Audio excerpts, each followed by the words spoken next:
మహిమ కలుగును గాక. కూడి వచ్చిన మీ అందరికీ మన ప్రభు అయిన యేసుక్రీస్తు వారి నామమందు వందనాలు తెలుపుకుంటూ ప్రార్థన దేవుని సహాయాన్ని వేడుకుని కొన్ని మాటలు ధ్యానం చేసుకుందాం. పరిశుద్ధుడు అయిన ప్రేమ కలిగిన పరలోకంలో ఉన్న మహాగణమైన దివ్య తేజోమయుడ అతి పరిశుద్ధుడ సర్వాధికారి కనుసైగతో సర్వ సృష్టి నడిపిస్తూ ఉన్న మా అందరి తండ్రి, మీకే వందనాలు, కృతజ్ఞతాస్తోత్రాలు నాయన. తండ్రి, మీరిచ్చిన ఈ జీవితములకు, మీరు అనుగ్రహించిన ఆయుష్కాల్పు దినముల్లో ఒక దినాన్ని కేవలము మీ దయ కలిగిన కృపతో మాకు అనుగ్రహించి ఆరోగ్యాన్ని, శక్తిని, బలమును అనుగ్రహించి నీ సన్నిధిలో చేరే భాగ్యాన్ని మా అందరికీ అనుగ్రహించారు. అలాగునే మా ప్రయాణ విషయంలో, మా చేతి పని విషయంలో ఎన్నో ప్రమాదాలు, విపత్తులు, ఆటంకాలు మీ కృపతోనే తొలగించి లయపరిచి మమ్మల్ని కాచి కాపాడి నీ సన్నిధిలో చేర్చిన ధన్యతను బట్టి క్రీస్తు యేసు వారి ఘనమైన నామమందు మీకే కృతజ్ఞతలు, స్తోత్రాలు నాయన. ఇదిగో మా కన్న తండ్రి, ఆత్మీయ జీవితంలో కావలసిన కొన్ని మాటలు మేమందరం కలిసి నీ సన్నిధిలో ఆలోచించబోతుండగా తండ్రి, నన్ను మరుగుపరచండి.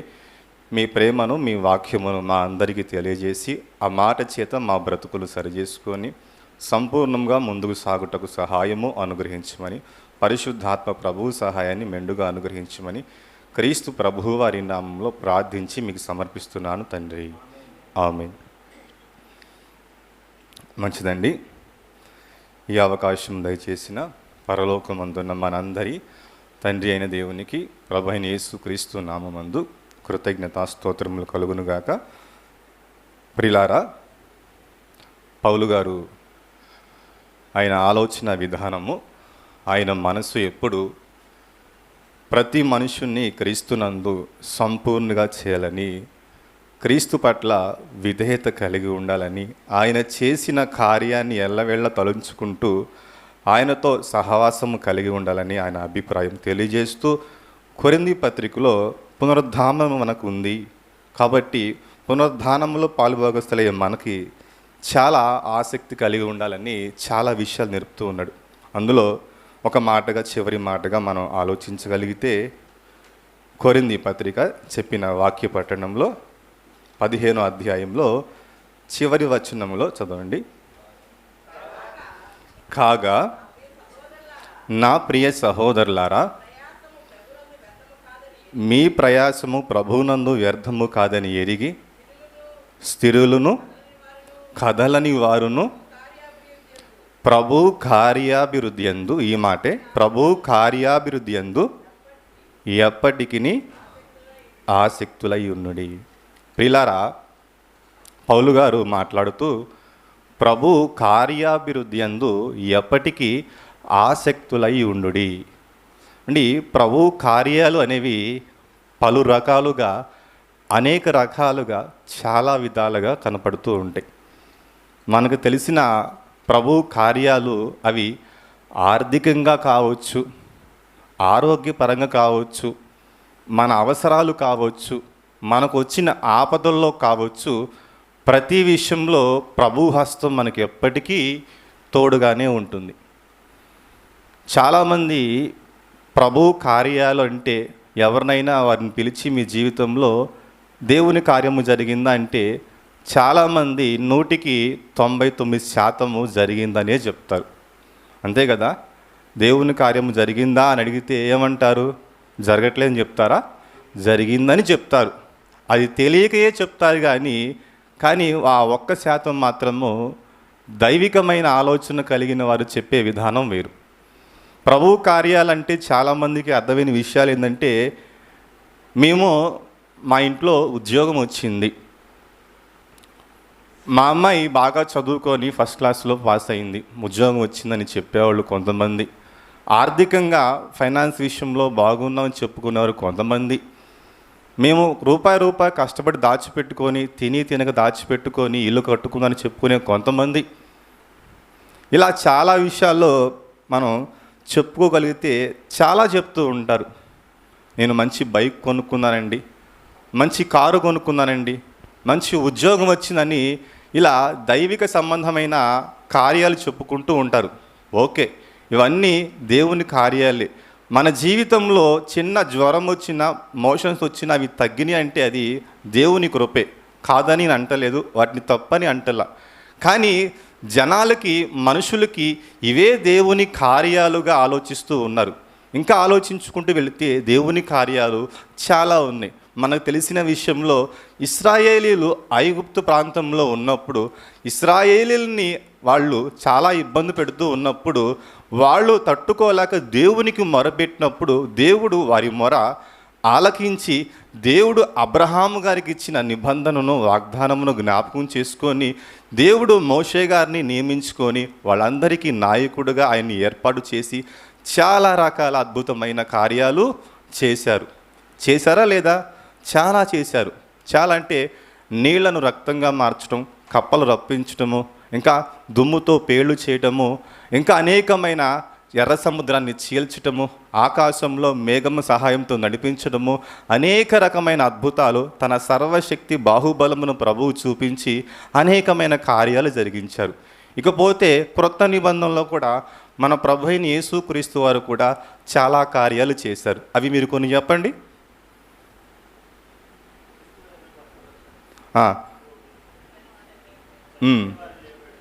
చనిపోయిన వారిని లేపాడు, దెయ్యాలను వెళ్ళగొట్టాడు, కుంటివారికి గుడ్డివారికి చూపునిచ్చాడు, నడకనిచ్చాడు. చాలామంది దెయ్యాలను వెళ్ళగొట్టాడు, భయంకరమైన రోగాలను వెళ్ళగొట్టాడు, ఇంకా అనేకమైన రకాలు అద్భుత కార్యాలు ఆయన చేశాడు. ఇవన్నీ దేవుని కార్యాలా కాదా? ముందుగా చెప్పుకున్న మాటలు కూడా దేవుని కార్యాలే. ఆర్థికముగా, ఆరోగ్యముగా, ఆత్మీయంగా, మానసికంగా, శారీరకంగా ఏ విషయంలోనైనా ప్రతిదీ మన జీవితంలో దేవుని కార్యాలు జరుగుతూ ఉన్నాయి. ఇప్పుడు భౌతిక సంబంధమైన కార్యాల్లో మన జీవితాల్లో జరుగుతున్న కార్యాలు నమ్మని వారి జీవితాల్లో కూడా జరుగుతున్నాయా లేవా? ఏమండి చెప్పండి. దేవుణ్ణి మనం నమ్ముకున్నాం, మనం ఏం చెప్తూ ఉంటాం? ఉద్యోగ విషయంలోనో, బైక్ విషయంలోనో, లేకపోతే ఫైనాన్స్ విషయంలోనో, ఇంటి విషయంలోనో మనందరం దేవుడు నా పట్ల గొప్ప కృప చూపాడయ్యా, దేవుని కార్యం నా జీవితంలో జరిగిందయ్యా అని చెప్పుకుంటూ ఉంటాం. ఈ కార్యాలు మన జీవితాల్లోనే జరుగుతున్నాయా? వేరే వాళ్ళ జీవితంలో కూడా జరగట్లేదు? అన్యుల్లో ఎంతమంది జీవితాల్లో దేవుని కార్యాలు జరిగించట్లేదు?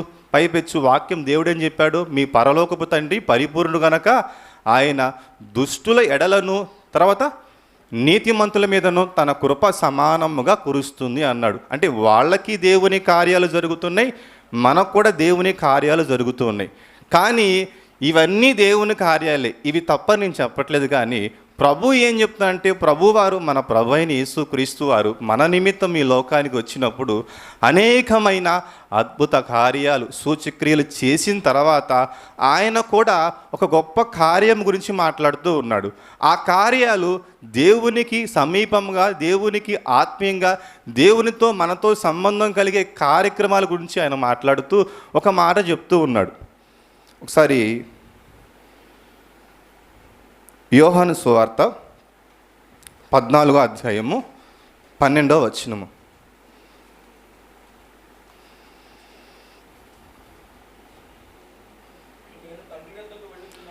నేను తండ్రి యొద్దకు వెళ్ళుచున్నాను గనుక నేను చేయు క్రియలు నా యందు విశ్వాసముంచువాడును చేయును, వాటికంటే గొప్పవి అతడు చేయునని మీతో నిశ్చయముగా చెబుతున్నారు. ప్రభు అయిన యేసుక్రీస్తు వారు భూమి మీద ఉన్నప్పుడు ఆయన సజీవుడైన దేవుని కుమారుడు అని నమ్మునట్లు అనేకమైన అద్భుత కార్యాలు, సూచక్రియలు, మహత్కార్యములు చాలా జరిగినాయి. అవన్నీ జరిగినప్పటికీ ప్రభు అయిన యేసుక్రీస్తు వారు ఏమని మాట్లాడుతున్నారు? నాయందు విశ్వాసముంచువారు నాకంటే గొప్ప క్రియలు, గొప్ప కార్యాలు చేస్తాడని ప్రభువు చెప్తున్నాడు. చాలామంది నేడు సంఘాల్లో చాలామంది దైవజనులుగా పిలువబడుతున్న వారు ఏమని చెప్తున్నారు? మాకు స్వస్థత వరాలు ఉన్నాయి, మా దగ్గరకు రండి, మీకు బిడ్డలు పుట్టట్లేదా? ప్రార్థన చేస్తాం. మీకు రోగాలు తగ్గట్లేదా? ప్రార్థన చేస్తాం. మీరు ఆర్థిక సమస్యల్లో ఉన్నారా? ప్రార్థన చేస్తాం, రండి అని చెప్పి చాలా కార్యాలు చేస్తూ ఉన్నారు. ఇప్పుడు చాలా కార్యాలు చేస్తూ ఉన్నప్పటికీ కొన్ని వాస్తవము కాదు. సమస్తము జరిగించేది దేవుడే కనుక ఆరోగ్య సమస్య విషయంలో, ఆర్థిక విషయంలో సహాయము అందేది దేవుడే. దేవుడు సహాయము చేయడం నేను చెప్పట్లేదు, కానీ సహాయము చేస్తాడు. కానీ వాళ్ళు ఏం చెప్తున్నారు? మేము కూడా అద్భుతాలు, సూచక్రియలు, మహత్కార్యములు చేస్తాము అని చెప్పాడు. మరి ఇప్పుడు ప్రభు అయిన యేసుక్రీస్తు వారు కూడా భూమి మీద బ్రతికి ఉన్నప్పుడు అనేకమైన అద్భుతాలు చేసినప్పటికీ వీళ్ళు కూడా ఏం చేస్తున్నారు? చేయకపోయినా చేస్తున్నాము అని ఒక పేరును అడ్డం పెట్టుకొని చేస్తూ ఉన్నారు. ఇప్పుడు ప్రభువు చేసింది, వాళ్ళు చేసింది సమానమే అనుకుందాం. ఇప్పుడు సమానమైతే గొప్పవైతేయా? అర్థమైంది నా మాట? ఇప్పుడు ప్రభువారు ప్రభువారు రోగాలను వెళ్ళగొట్టాడు, దెయ్యాలను వెళ్ళగొట్టాడు, చాలా అద్భుతమైన కార్యాలు చేస్తూ ఉన్నారు. నేటి కాలంలో ఉన్న దైవజనులు కూడా సేవకులమని పేరు చెప్పుకుంటూ సత్యవాక్యాన్ని సరిగా వివరించి చెప్పకుండా, బైబిల్ గ్రంథంలో దేవుని మనసును చెప్పకుండా మా దగ్గరికి రండి రోగాలు వెళ్ళగొట్టుకోండి, మా దగ్గరికి రండి సంతానాన్ని పొందుకోండి, మేము ప్రార్థన చేస్తే అయింది అని ఇప్పుడు వాళ్ళు దగ్గర ప్రభు చెప్పిన మాటలకే బేస్ చేసుకొని ప్రభు మాటలు చెప్తూ స్వస్థతలు చేస్తున్నామని చెప్పుకుంటున్నారు. ఇప్పుడు సమానంగా చేస్తున్నప్పుడు గొప్పవైతేయా? వాటికంటే గొప్పవి చేయాలి కదా. చేస్తే ప్రభువారు చనిపోయిన వారిని బ్రతికించాడు, చాలామంది నడకలేకపోతే నడకిచ్చాడు, చాలామంది చాలా కార్యాలు చేసినప్పటికీ నేటి కాలంలో చేయకపోయినా చేస్తున్నామని చెప్పుకుంటూ వాళ్ళు పేరు పెట్టుకున్నారు. మరి ప్రభువారు చేసినవి వాళ్ళు చేస్తున్నారు అనుకుంటే ఇప్పుడు వాటిలో గొప్పవే ఉన్నాయి? గొప్పవేవి లేవు. చాలా సందర్భాల్లో అంకులు కూడా ఇదే మాటను వెర్షంగా చెప్పాడు. ఇప్పుడు ప్రభువారు చేసింది వాస్తవం కళ్ళ ముందు కనపడుతుంది, కానీ వీళ్ళు చేసినట్టుగా కానీ చేయట్లా. చేసే దేవుడే, అందించే సహాయం దేవుడే, కానీ పేరుకేం చెప్తున్నారు? స్వస్థ వరాలున్న దైవజనులం అని చెప్పుకుంటున్నారు. ఇప్పుడు ప్రభువారి చేసినే చేస్తున్నా అని చెప్పుకుంటే అందులో గొప్పవి ఉన్నాయి అంటే ఇవి గొప్పవి కాదా? మరి ఏవి గొప్పవి? ప్రభువారికి మించినవి చేస్తే గొప్పవి అంటున్నాడు. ఏంటి ఆ గొప్పవి? అవేనండి దైవికమైన కార్యాలు. ఆ దైవికమైన కార్యాలు అవి గొప్పవని చెప్తూ ఉన్నాడు. ఇవన్నీ నేను తప్పని చెప్పట్లేదు, కానీ ఇవన్నీ కూడా దేవుడే జరిగిస్తాడు. ఆయా సందర్భాలను బట్టి, సమయాన్ని బట్టి, మనను బట్టి, మన భక్తిని బట్టి చాలా విషయాలు ఆయన సహాయం చేస్తూ ఉంటాడు. కానీ ప్రభువారు ఏం చెప్తున్నాడు? నా యందు విశ్వాసం ఉంచువాడు నాకంటే గొప్ప క్రియలను చేసేదరు. ఏంటండి గొప్ప క్రియలు? ఇంకా గొప్ప క్రియలు ఏముంది? చచ్చిపోయిన వారిని బ్రతికించడం గొప్ప క్రియ కదా. చాలా రోగాలను వెళ్ళగొడుతున్నాం, హాస్పిటల్కి వెళ్ళి పని లేకుండా ఉచితంగా స్వస్థపరచబడుతున్నాం, గొప్పవే కదా. ఇంకా గొప్పవి ఏముంది? ఏమండి గొప్పవంటే గొప్పవేనండి, చాలా గొప్పవి, వాటికి విలువ కట్టలేని గొప్పవి. ఎందుకంటే ఇప్పుడు సహజంగా రోగం వచ్చింది, స్వస్థపరచబడ్డాం, ఇంకా రోగాలు రాకుండా ఆగిపోతాయా? రోగాలు మరలా వస్తాయిగా, చచ్చిపోతాంగా మరలా. ఆర్థిక సమస్యలు జీవితంలో వస్తూ ఉంటాయి, పోతూ ఉంటాయిగా, ఇవన్నీ స్థిరంగా ఆగిపోతాయా? రోగాలు వచ్చినా మరలా రోగాలు వస్తాయి, రోగాలు వచ్చినప్పటికీ మరలా చచ్చిపోతూ ఉంటాం. కానీ ప్రభువు ఏమంటున్నాడు? వీటికంటే గొప్ప కార్యాలు. ఏంటి ఆ గొప్ప కార్యాలు? దేవుని కార్యాలండి. ఏమండి ఈ విషయాన్ని ఎరిగిన భక్తులు చాలామంది, ఏమండి ఈ విషయాన్ని ఎరిగిన భక్తులు వాళ్ళు నిదానించి చూసిన కార్యాలు చెప్పమంటారా? దేవుడు అప్పగించిన పనినే వాళ్ళు చేశారు.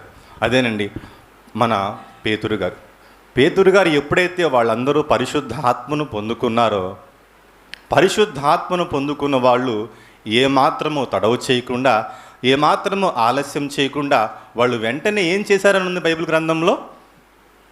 దేవుని ఆత్మ సహాయంతో వాళ్ళు సువార్తను ప్రకటించి ఎంతమందిని రక్షించారంట? మొట్టమొదటిగా ఒకసారి తీయండి, అపోస్తుల కార్యం తీయండి.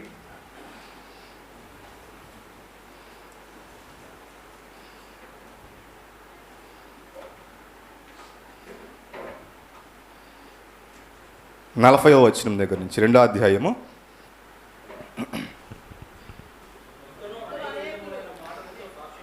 ఇంకను అనేక విధములైన మాటలతో సాక్ష్యమిచ్చి మీరు మూర్ఖులకు ఈ తరము వారికి వేరై రక్షణ పొందుడని వారిని హెచ్చరించును.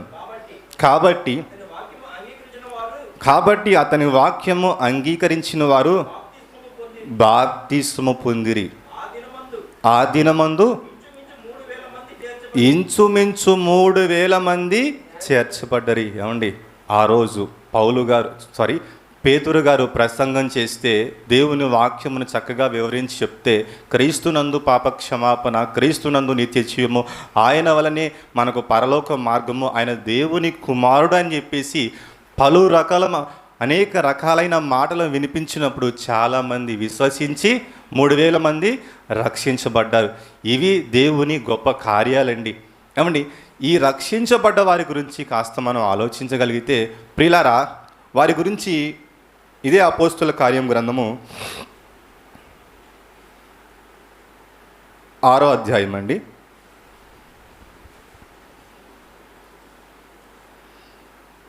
ప్రారంభం నుంచి. ఆ దినములలో శిష్యుల సంఖ్య విస్తరించుచున్నప్పుడు అనుదిన పరిచర్యలో తమలోని విధవరాంటను చిన్న చూపు చూచిరని హెబ్రీల మీద గ్రీకు భాష మాట్లాడు యూదులు సనగసాగిరి. ఏమండి, ఎప్పుడైతే పేతురు గారు వాక్యం చెప్పారో, సంఘము స్థాపించబడిందో, సంఘము అక్కడి నుంచి విస్తరిస్తూనే ఉంది. నిజంగా విస్తరిస్తూనే ఉంది. విస్తరింపంటే కళ్ళ ముందు కనపడుతుంది. ఆ క్రీస్తు వారి మొదటి శతాబ్దంలో కనపడుతున్న ఆ సంఘమును చూసినప్పుడు అసలు ఒకసారి నేను ఊహించుకున్నాం ఆ సంఘాన్ని. ఇప్పుడు మేము కూడా సంఘంగా స్థాపించబడ్డాం కదా, మేము కూడా అదే ప్రభువుని నమ్ముకున్నాం కదా, మేము కూడా విశ్వాసం కలిగి జీవిస్తున్నాం కదా, మేము కూడా ప్రతిరోజు మందిరానికి వెళ్తున్నాం కదా, మేము కూడా ప్రతిరోజు కానుకేస్తున్నాం కదా, మేము కూడా వాక్యం చెప్తున్నాం కదా, మేము కూడా పాటలు పాడుతున్నాము కదా. కానీ మా జీవితాలు ఎలాగ ఉన్నాయి? ప్రారంభంలో కనిపిస్తున్న పౌరుషం కలిగిన ఆ సంఘాన్ని, ఆసక్తి కలిగిన ఆ సంఘాన్ని చూస్తుంటే చాలా చాలా సిగ్గేస్తుంది. నిజంగా మనందరి జీవితాలను ఆలోచించుకుంటూ వారి జీవితాలను చూస్తూ ఉంటే చాలా సిగ్గేస్తుంది. ఎందుకు? ప్రారంభంలో చెప్పాడు, ఆ దినములలో శిష్యుల సంఖ్య విస్తరిస్తున్నప్పుడు ఏం పరిచర్య? అనుదిన పరిచర్య. అంటే ఏంటి? ప్రతిరోజు పరిచర్య చేస్తారంట. 5వ అధ్యాయం 42వ వచనములో చదవండి, క్లారిటీ వచ్చింది మనకి. ప్రతి దినము దేవాలయములోను ఇంటింటను మానక బోధించుచు యేసే క్రీస్తుని ప్రకటించుచుండిరి. ఏం చేస్తారంట? ప్రతిదినము మానక, వాళ్ళు తప్పక దేవాలయంలో కూడుకుంటున్నారు, ప్లస్ మరలా ఇంటింటికి వెళుతున్నారు. ఏం చేస్తున్నారంటే ఇంటింటికి వెళ్ళి మానక బోధించుచు. అందరా, కొందరా, ఒక్కళ్ళ, ముగ్గురా? ఏమండి చెప్పండి, అక్కడ ఉంది కదా. అందరూ బోధించుచు, క్రీస్తుని గురించి ప్రకటించుచు సువార్త పని చేస్తున్నారంట. నాకు అనిపించింది, ప్రతిరోజు దేవాలయంలో కూడుకుంటున్నారు, ప్రతిరోజు ఇంటికి వెళ్ళి సువార్త ప్రకటిస్తున్నారు, పని ఎప్పుడు చేసుకున్నారంటారు? ఏమండి అర్థమవుతుంది నా మాటలు మీకు? ఎవ్రీడే అంట. వారంలో 1 గంట కాదు, వారంలో 1 గంట కేటాయించడానికే మనకు అనేక రకాలమైన పనులు బుర్ర నిండా ఎక్కించుకుంటున్నాం. అవునా కాదా? వాస్తవాలు చెప్పుకోవాలి. వారంలో 1 గంట పని చేయవలసిన సువార్త పనికి కూడా అనేకమైన పిచ్చి పనులు పెట్టుకొని దేవునికి దూరం అయిపోతున్నామంటే ఆలోచించండి ఎంతో. కానీ వాళ్ళని చూడండి, ప్రతిదినము దేవాలయంలో కూడుకుంటున్నారంట, ఇంటింటికి వెళ్తున్నారంట, రొట్టె విరుతున్నారంట, సువార్త ప్రకటిస్తున్నారంట, యేసే క్రీస్తు అయి ఉన్నాడని వాక్యం చెప్తున్నారంటే వాళ్ళు పనులు ఎప్పుడు చేసుకున్నారు? పిల్లల్ని ఎప్పుడు స్కూలుకు పంపించుకున్నారు? ఇంట్లో పనులు ఎప్పుడు చేసుకున్నారు? భర్తల విషయంలో ఎలా ఉన్నారు? ఎన్ని కార్యక్రమాలు ఉంటాయండి. ఏమండి, కుటుంబం అంటే కుటుంబమేనా? కుటుంబంలో ఎన్ని కార్యక్రమాలు ఉంటాయి మన జీవితంలో. ఇప్పుడు మనం ఉదయం లేచామంటే మనం ఏం చేస్తాం? పరుగో పరుగు, ఏదో ఆరిపోతుంది అనుకుంటాం, కానీ ఏది ఆరిపోదు. మనమే ఆరిపోతున్న అగ్నిగుండంలోకి వెళ్ళిపోయి. ఎందుకు? విస్తారమైన పనులు. ఈ పని లేకపోతే నాకు గడవదు అన్న ఉద్దేశంతో మనము ఆనాడు ఇశ్రాయేలు అరణ్యంలో దేవుని కార్యాలు కళ్ళారా చూసి కూడా ఎలాగ అవిధేయులుగా మారిపోయారో వారికంటే దౌర్భాగ్యులుగా మనం మారిపోయి ఉన్నాం. నిజంగా అవును. ఎందుకు? ఇప్పుడు మనం అందరం ఉన్నాము. ఏ రోజైనా సరే 1 గంట కేటాయించుకొని ప్రతి ఒక్కరిని, ఒక్కొక్కరు మాత్రం కాదు, సంఘానికి వస్తున్న ప్రతి ఒక్కరము ఒక్క రోజు ఈరోజు దేవుని పని చేయాలరా, అరే ప్రభు బల్లో చేస్తున్నాను రా, ప్రభు వారి రక్తం త్రాగుతున్నాను రా, ఆయన వచ్చే వరకు ఆయన మరణాన్ని ప్రకటించమని వాక్యం చెబుతుంది. ప్రకటించకపోతే ఆజ్ఞ అతిక్రమని వాక్యం చెబుతుంది. పాపాన్ని నేను ప్రతిరోజు మోస్తున్నాను రా, ప్రభు త్యాగాన్ని ఏమాత్రం చెబుతున్నానా? లేదండి, అది నా వల్ల కాదు, అది నా పని కాదని చెప్పేసి ఏవేవో పనులు పెట్టుకుంటున్నాము, ఎక్కడెక్కడో తిరుగుతున్నాము, ఏవేవో పనికిమాల ముచ్చట్లు చెప్పుకుంటున్నాము, ఏవేవో చేస్తున్నాము. కానీ దైవికమైన కార్యాలు ఇవి గొప్పవిరా. నా జీవితంలో ఉద్యోగం వచ్చింది, మా ఇంట్లో ఏదో కొనుక్కున్నాను, మా జీవితంలో ఆర్థికముగా అనారోగ్య సమస్యలో దేవుడు సహాయం చేశారని చెప్పుకొని సాక్ష్యాలు చెప్తున్నాం. కానీ ఏమండి, పౌలు గారు కొన్ని సందర్భాల్లో ఆయన అనేకమైన ప్రాంతాలు తిరుగుతూ ఉంటూ వెళ్ళి సువార్త ప్రకటించినప్పుడు వాళ్ళు కొట్టినప్పుడు తిట్టినప్పుడు అవి అవమానముగా ఫీల్ అవ్వకుండా వాటిని ఆనందముగా భావించి తిరిగి సంఘానికి వచ్చినప్పుడు కొన్ని మాటలు చెప్తూ ఉంటాడు. ఏమంటే, మేము అనేకమైన మార్లు దెబ్బలు తిన్నప్పటికీ మేము సువార్త ప్రకటించాము, అయినను దేవుని కార్యం జరిగింది, అనేక మంది అన్యజనులు క్రీస్తు వైపు తిరిగారని చెప్తూ ఉంటాడు. ఏది గొప్ప విషయమో మన జీవితంలో ఏ రోజైనా చేస్తున్నావా?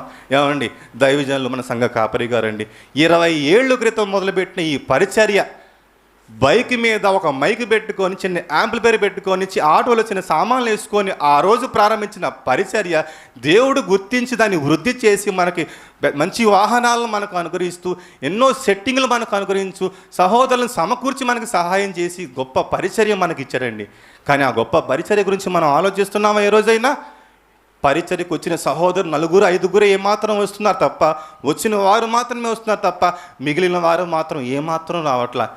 ఏమండి, సహోదరులు పనికి వెళ్ళి సున్న పనికి వెళ్ళి ఆ పనికి ఈ పనికి వెళ్ళి అక్కడే పని చేసుకొని స్నానం చేయకుండా మొహం కడుక్కోకుండా పైపైన తలకాయ దూకొని వచ్చేసి సాయంత్రం పరిచర్య ఉంది, పలానా గ్రామానికి సువార్త ప్రకటించాలి, ఇది మా బాధ్యత అని చెప్పేసి తమ సొంత ఖర్చులని ఏమండి దేవుని పరికి పెట్రోలు ఖర్చు పెట్టుకొని వెళ్ళి దేవుని పరిచర్య చేస్తున్నారంటే వాళ్ళకి ఏమర్థమైంది? ఇది పోతే పోయింది. మేము చెప్పిన వాక్యం వలన కొందరైనా మారితే చాలు, ఈ పరిచర్యను ముందుకు తీసుకెళ్ళని ఆలోచన కలిగి ఆ 4-5 దైవజనులు కలిసి సహోదరులు కలిసి ముందుకు వెళుతూ ఈ పరిచర్ని ముందుకు తీసుకెళ్తున్నారు. ఏమండి, మరి మిగిలిన వాళ్ళు ఏమండి సంఘంలో ఎంతమంది ఉంటారు సుమారు చెప్పనండి? సంఘంలో 150 మంది ఉంటామా లేదా? సో 150 100 అనుకోండి. మరి పరిచర్యకి ఎంతమంది కనబడుతున్నాం? అలా 4 అలా 5. ఇదేనా ధర్మం మనకిది? ఇది న్యాయమేనా? పోని రాలేకపోతున్నారు. మరి రాలేకపోతున్న వారైనా ఇంటి దగ్గర కూర్చొని అయ్యా సహోదరులు పరిచర్యకి వెళ్తున్నారయ్యా, దైవజనులు వాక్యం ప్రకటిస్తున్నారయ్యా, అయ్యా భారము కలిగి కన్నీటి ప్రార్థన కలిగి అయ్యా ఒక్కరైనా ఆ మాటలు ఆలోచించి నీ వైపు తిరిగితే చాలయ్యా అని ప్రార్థన చేస్తున్నారా? భారం కలిగామన్నా చెప్పనండి. ప్రార్థన చేస్తున్నావా? ప్రార్థన దానికి కూడా సమయం దొరకదు. ఎందుకు? మనం పెట్టుకున్న పనులు అలాంటి, దానితోడు అపవాదిగాడు, మన బలహీనతలు, మన సమస్యలు, ఈ కాడికి మన గురించి మనం ఆలోచించుకుంటాం. కానీ దేవుడు నన్ను పిలిచాడయ్యా, మృతులలోంచి నన్ను లేవనెత్తాడయ్యా, ప్రభు ద్వారా పాప క్షమాపణ ఇచ్చాడయ్యా, అర్హత లేని నాకు పాపములో పడిపోతే నాకు తన సింహాసనం కూర్చుండే భాగ్యం నాకు ఇచ్చాడయ్యా అని దేవుడు ఏ రోజు ఆలోచించారా మనసు పెట్టి? ఏదో వస్తున్నారు, పాస్టర్ గారు తిడతాడు రాకపోతే. అలా రాకూడదు మందిరానికి, అసలు చాలా చెత్తది, అలా రాకూడదు.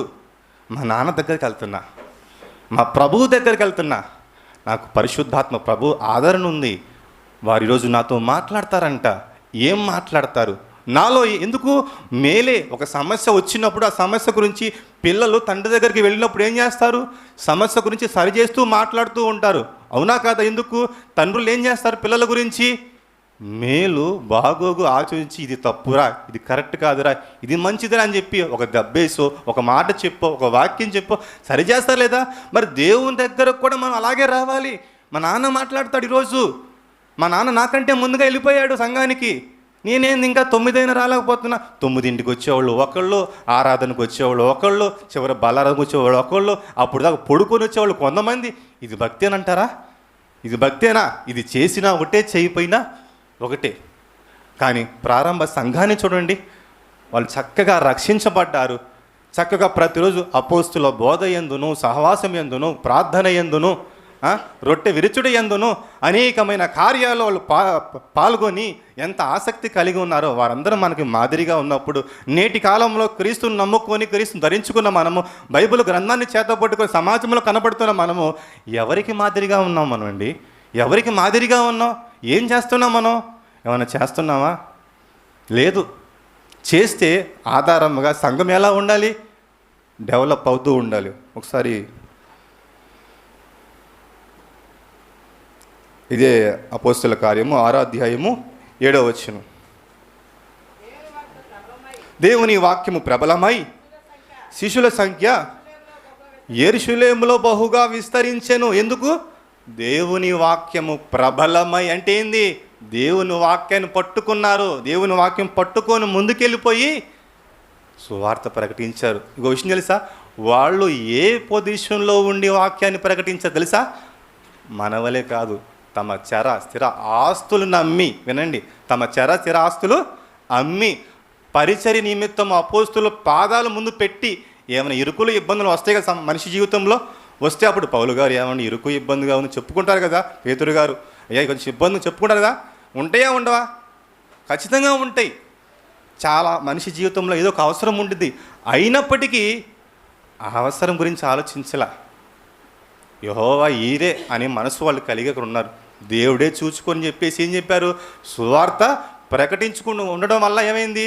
ప్రకటించడం వల్ల ఏమైంది? విస్తరించెను. మరియు యాజకులలో అనేకులు విశ్వాసమునకు లోబడి. వాక్యం ప్రకటిస్తే 100కి 2 వచ్చి పడతారు. నేను గొప్పగా చెప్పుకోను, కానీ నేను చెప్పుకోవట్లా, చేసిన పని మీకు తెలియాలని చెప్తున్నా. ఇప్పుడు చంద్రయ్య గారు నేనున్నాం. ప్రతి శుక్రవారం పూట మేము వెళ్ళిపోయి ఎవరో ఇంట్లో సువార్త చెప్తూ ఉంటాం. ఎంతమంది రక్షణలోకి వచ్చి లెక్కేస్తే సుమారు ఒక 8 మంది పైనే ఉంటారు. గొప్పగా చెప్పట్లా, ఇది మీకు తెలియాలి, మీరు కూడా చేయాలి. ఎందుకు చెప్తున్నా అంటే మేము చేసాం, నాకు ఆశ చేయాలి, నాకు ఉంది. ఆయన్ని బతిలాడతారు, రాయాబాబు అని వస్తాడు. మేము వెళ్తాం, పోయి వెళ్ళి సువార్త ప్రకటించినప్పుడు కొంతమంది రక్షణలోకి వచ్చారు, కొంతమంది విశ్వాసంలో ఫెయిల్ అయిపోయారు. మనం ఆలోచిస్తున్నామా? విశ్వాసంలో ఫెయిల్ అయిపోయి చాలామంది ఉన్నారు. పరిచర్య మనం విస్తరింప చేయాలండి. ఇవి గొప్ప కార్యాలండి. రోగం వచ్చిద్ది, పోతాం, అది పెద్ద సమస్య కాదు. రోగం వచ్చి తగ్గిద్ది, మరలా రోగం వచ్చింది, మళ్ళీ చచ్చిపోతాం, చూపు తగ్గిద్ది, రోగాలు వస్తూ ఉంటాయి, పోతూ ఉంటాయి. కానీ దేవుడు చెప్పిన ఈ కార్యాలు మనం చేయగలిగితే ఓకే. ప్రకటించే సామర్థ్యం లేదా? ప్రకటించవలసి తీసుకెళ్ళండి. ఈరోజు మా ఇంటికి రాయా, ఎన్నిసార్లు చెప్పాడు వాక్యం పాస్టర్ మనకి? మీరందరూ కలిసి రోజుకు ఒక ఇంటికి సిద్ధపరచుకుంటే, ఈరోజు మా ఇంటికి వచ్చి వాక్యం చెప్పండి, మా ఇంట్లో రక్షణ లేరు చాలామంది ఉన్నారయ్యా, మీరు వాక్యం చెప్పండి అని పిలిస్తే ఎంత చక్కగా ఉంటుంది పని. సంఘం విస్తరిస్తూ ఉంటుంది, సంఘం అభివృద్ధి చెందుతుంది. అప్పుడు మనం ఆత్మీయంగా ఎదుగుతూ ఉంటాం. వస్తూ పోతూ కానికేసి పాట పడితే కాదు, అది భక్తే కాదు. చేసినా ఒకటే, చేయకపోయినా ఒకటే. మోసపోకూడదు. దేవుడు వెక్కిరింపబడడు, మనమే మోసపోతాం. కాబట్టి దేవుని దివ్యమైన ఈ మాటలో మనం క్రీస్తులోకి వచ్చిన మనము, క్రీస్తు వారి శరీరములోను ఆయన రక్తంలోను పాలు పొందిన మనం కూడా ఆదిమ సంఘస్థులు ఎలాగైతే ప్రతిదినము సంఘముగా కూడి దేవాలయంలో కూడి వాక్యం ప్రకటించారో, మనము కూడా మన పనులను కాస్త తగ్గించుకొని కనీసము వారంలో 2 సార్లు అయినా 3 సార్లు అయినా వాక్యం ప్రకటించే పనిలో మనం ఉండాలని. ఎంతమంది లేరు మన పక్కన ఇరుగు పొరుగు వారు? చాలామంది ఉంటారు. కాబట్టి మనం సమయం తీసుకుంటే మనకు దొరికిద్ది, తీసుకోకపోతే అగ్నిలో ఉంటాం. కాబట్టి ప్రార్థన చేసుకుందాం. పరిశుద్ధుడు అయిన ప్రేమ కలిగిన మా అందరి తండ్రి, మహనీయుడ, మహాగణుడ, దివ్య తేజోమయుడ, సర్వాధికారి, సర్వశక్తిమంతుడ తండ్రి, మీకు వందనాలు, కృతజ్ఞతా స్తోత్రాలు నాయన. తండ్రి, ఎందుకు పనికిరాక పాపులుగా తండ్రి బురదలో పంది ఎలాగైతే బొర్లిస్తుందో పాపములో మేము అందరం అలా బొర్లిస్తూ నరక పాత్రులుగా ఉన్నప్పటికీ తండ్రి మా పైన కఠినత్వము, ద్వేషాన్ని చూపించక ప్రేమనే చూపించారు తండ్రి. దేవా, ఈ ప్రేమను తెలిసిన మేము తండ్రి చాలా నిర్లక్ష్యముగా, అనాలోచనగా జీవిస్తున్నాం తండ్రి. దయచేసి మమ్మల్ని క్రీస్తునందుకు క్షమించి మా మనసులో మండింప చేయండి, మా ఆలోచన విధానం మార్చండి. ఆనాడు సంఘస్థులు ఎలాగైతే తండ్రి ప్రభు పని నిమిత్తం ప్రయాస కలిగి జీవించారో అలాగ మేము జీవించుటకు మా హృదయాలు కాస్త మండించమని, మమ్మల్ని బలపరచమని, అవి నిత్య జీవానికి గొప్ప కార్యాలని తండ్రి మేము తెలుసుకొని ఉండగా వాటి ప్రకారంగా జీవించుటకు సహాయము చేయండి. నా పట్ల చేసిన ఈ కార్యాన్ని బట్టి, నడిపించిన విధానం బట్టి మీకే కృతజ్ఞత స్తోత్రాలు చెల్లిస్తూ, రెండవ వర్తమాన విషయంలోనూ బలారాధన విషయంలో తండ్రి సహాయం చేసి మా అందరి ద్వారా మహిమ ఘనత ప్రభావం మీరే పొందుకొని యేసు ప్రభువు వారి నామమందు ప్రార్థించి అడుగుచున్నాము పరలోకపు తండ్రి గారు. ఆమె. అందరికీ వందనాలు.